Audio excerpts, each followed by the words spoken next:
Hello everyone, welcome to my channel Indian mom in Canada. Neha, कैसे हैं आप सब?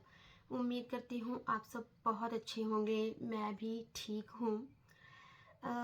मैं भी ठीक हूँ का मतलब देखिए, सुबह से शाम तक I was feeling better. But जैसे ही मैंने स्कूल से आकर अपना फ़ोन ऑन किया तो एक ऐसा वीडियो मेरे सामने आया जिसे देखकर दिल बहुत दुखा।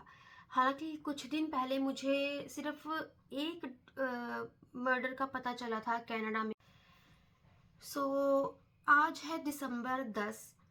दिसंबर 10 तक, 1 दिसंबर से लेकर दिसंबर 10 तक 4 मर्डर कनाडा में हुए हैं, वो भी यंग पंजाबी लड़कों के। एंड द थिंग इज, उनका कोई फॉल्ट ही नहीं। एक तो होता है कि वैसे तो देखिए, इस मर्डर को मैं बिल्कुल भी अच्छा नहीं मानती हूँ, कोई भी नहीं मानेगा। बट द थिंग इज कि इस इन लड़कों के जो मर्डर हुए हैं, इनका कोई दोष ही नहीं था। विदाउट एनी रीज़न उनका मतलब मर्डर कर दिया गया। सो मैं पिक्चर मेरे आपको वीडियो के थंबनेल में दिखेगा, वो 4 लड़के, मैंने उनकी पिक्चर लगाई है। और उसमें जो पहला लड़का है उस वो जस्ट 20 ईयर्स का है। 6 दिसंबर को उसका मर्डर हुआ है। 20 साल का लड़का। उसने थोड़े दिन पहले ही सिक्योरिटी की जॉब जो है वो ज्वाइन की थी। उसको अच्छे से ट्रेनिंग भी नहीं मिली थी। जैसे उसको जॉब मिली, उसको उसकी ओवरनाइट ड्यूटी थी, तो उसको जैसे एरिया बता दिया गया, उसको बुलाया गया कि वहाँ पर तुमको आना है। बट उसे किसी ने अच्छे से गाइड ही नहीं किया कि तुम्हें बुलेट प्रूफ जैकेट डालनी है, अपने आप को कैसे बचाना है या क्या करना है, अच्छे से कवर करना है। उसको किसी ने अच्छे से कुछ गाइड नहीं किया। द थिंग इज़, वो 20 साल का लड़का वो अपने आप को कैसे बचाता? और वैसे भी अगर सडन आप पर हमला हो जाए तो आप को चाहे कुछ भी नॉलेज हो, आप एकदम से कुछ भी नहीं कर पाते, राइट? तो क्या हुआ, वो जो रात को जॉब पर पहुंचा, सो सडनली 2 लड़के आए जो रेड इंडियन थे। मीन्स टू से वो लोकल कनाडा के ही नेटिव, जो ये कहते हैं और जो रियलिटी भी है कि कनाडा उन लोगों का है। बाकी सभी लोग बाहर से आकर कनाडा में बस गए हैं, बट इन रियल जो कैनेडियंस हैं वो रेड इंडियंस ही हैं। तो उनके मनों में ना बहुत रोष है जब वो किसी इंडियन को, किसी इमिग्रेंट को देखते हैं, और उन्हें ना बहुत गुस्सा आता है कि ये लोग बाहर से आकर हमारी कंट्री में अच्छे से रह रहे हैं, हम लोगों को कोई नहीं पूछता। हालांकि गवर्नमेंट उन्हें फंड्स भी देती है ताकि वो लाइफ अच्छे से गुजार सकें, बट फिर भी तो वो रात को आए और उन्होंने उस पर गोलियां चला दी। उसको 15 गोलियां मारी गई। तो विदाउट एनी रीज़न वो लड़का वहीं पर ढेर हो गया और इस दुनिया से चला गया। एंड जो सेकंड लड़का था वो एक्चुअली पंजाब से नहीं, वो हरियाणा से था, बट था वो पंजाबी। उसको वो कहाँ पर था? जो पहला लड़का मैंने आपको बताया वो एडमिंटन में था। जो दूसरा लड़का मैं आपको बता रही हूँ वो सारनिया में था, कनाडा में ही। एंड उसको क्या किया इन्होंने, वो ना टिम हॉर्टन पे ओवरनाइट जॉब कर रहा था।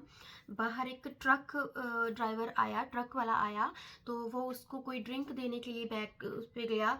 मे बी तो वो ड्रिंक लेट हो गई हो। समटाइम्स ऐसा होता है कि जब भी बहुत रश हो जाता है या कुछ भी, तो ना गाड़ियों को ना साइड पे भेज देते हैं, साइड में, कि आप वहाँ पर वेट कीजिए, आपका फूड या आपका ड्रिंक वहाँ पर हम ले आएंगे। तो I have no idea, like we don't have any idea कि उस ट्रक ड्राइवर के मन में क्या आया। उसने उसको इतनी बुरी तरह से चाकू से मारा कि वो भी वहीं पर अपना प्राण त्याग दिया।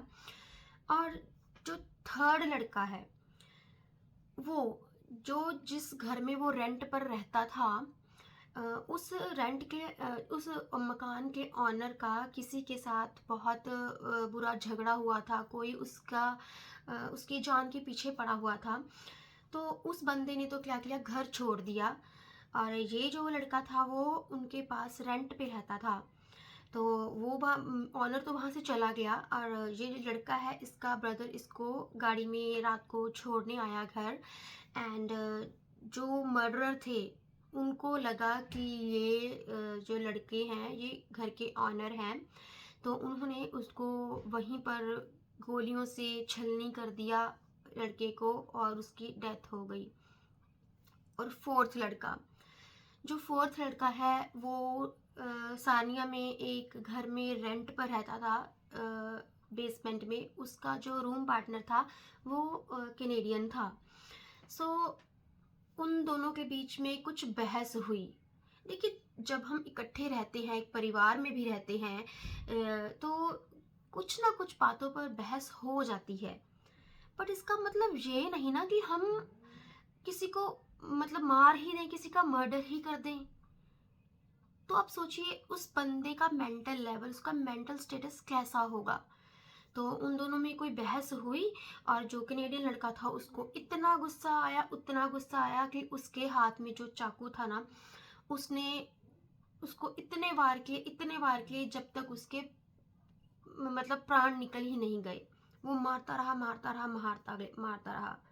इतना गुस्सा, इतना रोष एक छोटी सी बात को लेकर।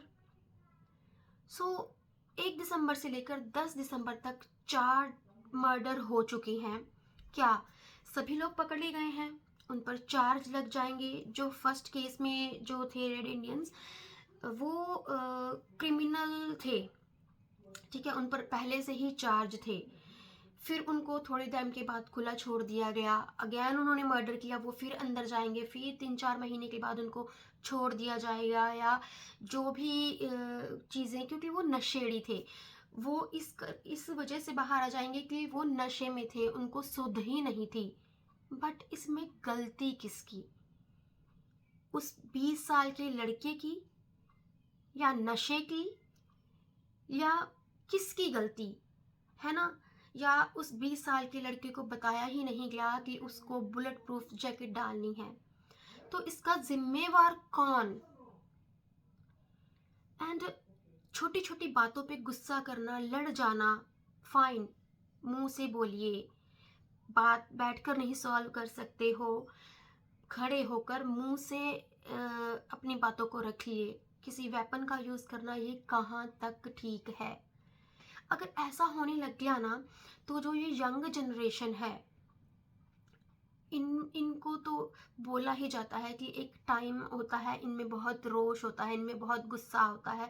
छोटी छोटी बातों को लेकर अगर इनको समझ ना आए कोई चीज़, तो ये अपने हाथ पैर चलाते हैं, या फिर अगर हाथ में वेपन आ जाए तो वो चला देते हैं। ये कहाँ तक ठीक है? देखिए, वो चारों लड़के, उनकी डेड बॉडी इंडिया भेज दी गई है। एंड ये गोफंड के थ्रू बहुत से लोगों ने फंड्स दिए हैं कि हाँ, इनकी बॉडी को इंडिया भेज दिया जाए, ताकि एट द एंड इनके पेरेंट्स इनको देख सके और उनका संस्कार कर सकें। बट उस माँ पर, उस बाप पर, उस बहन पर, उस भाई पर क्या बीती होगी, उन सभी रिश्तेदारों पर क्या बीती होगी, जिन्होंने अपने बच्चों के, अपने घर के अच्छे भविष्य के लिए अपने यंग बच्चों को कनाडा भेजा था, ताकि वो अच्छे से अर्न करें और बैक होम फाइनेंशियली सपोर्ट करें। पर उनको क्या पता था कि उनके पास उनके बच्चों की डेड बॉडी आएगी। ये सोचकर उनके मन में सारी ज़िंदगी ये बोझ रहेगा कि कहीं ना कहीं हम ही अपने बच्चों की मौत के ज़िम्मेवार बन गए हैं। इतना पैसा भी लगाया, सब कुछ बेच देते हैं लोग, अपने गहने, अपनी ज़मीनें, अपना मतलब जो भी जमा पूंजी होती है सब बेच कर अपने बच्चों को बाहर भेजते हैं। पर ये तो कभी नहीं सोचते कि उनकी डेड बॉडी वापस आएगी, है ना? तो और बात ये है कि कोई भी यहाँ पर पंजाबी कम्युनिटी हो गई या हिंदू कम्युनिटी हो गई, कोई भी इकट्ठा होकर इसके बारे में नहीं बात कर रहा है, कोई रोष प्रकट नहीं किया जा रहा है, कुछ नहीं हो रहा है। बस फंड के लिए गो फंड पर धड़ाधड़ डोनेशंस चल रही हैं कि हम भी कर देते हैं, टाइम आने पर हमें भी ज़रूरत पड़ सकती है।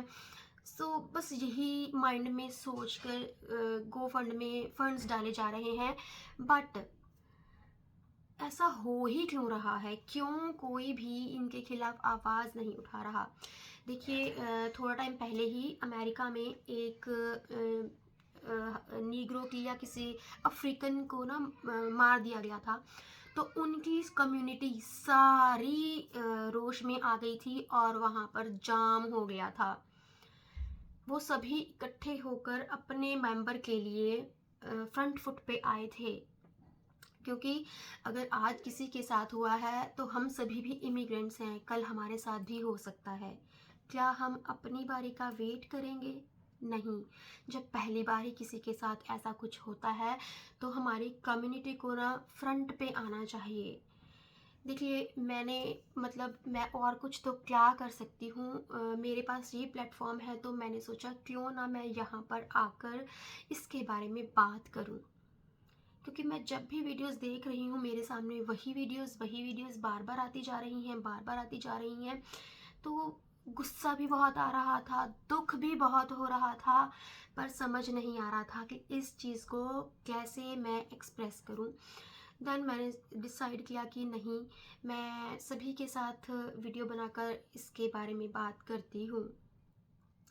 आप कमेंट करके मुझे बताइएगा कि ऐसा अगर हुआ तो इसका ज़िम्मेवार कौन है? क्या यहाँ की गवर्नमेंट ज़िम्मेवार है जो ऐसे लोगों को खुला छोड़ देते हैं? वैसे तो देखिए, कहा जाता है कि कनाडा में बहुत रूल्स हैं एंड इन रियल या, बट इस टाइम पर आकर रूल्स कहाँ चले जाते हैं? और वैसे भी अगर उनको जेल में डाल भी दिया जाएगा, बट जो इंसान चले गए, जो माँओं के बेटे चले गए, जिन बहनों के भाई चले गए, वो तो वापस फिर भी नहीं आएंगे। क्या वो अपनी उम्र इतनी ही लिखवा कर आए थे? So bad, so sad. दिल बहुत दुखी हुआ। हालांकि मुझे आज कोई और वीडियो शेयर करना था, मुझे आज कुछ और बात करनी थी, बट मुझसे रहा ही नहीं गया। मैं फटाफट से उठकर आई और मैंने कहा नहीं, मुझे इस टॉपिक पर बात करनी है। प्लीज़ इस वीडियो को ज़्यादा से ज़्यादा शेयर कीजिएगा ताकि ये वीडियो हर किसी तक पहुँचे।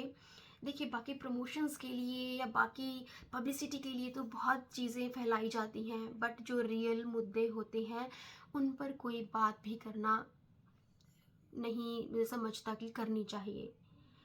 बस इसी के साथ मैं इस वीडियो को एंड करती हूँ। अपने अपने विचार मुझे कमेंट बॉक्स में बताइएगा, आप क्या सोचते हैं।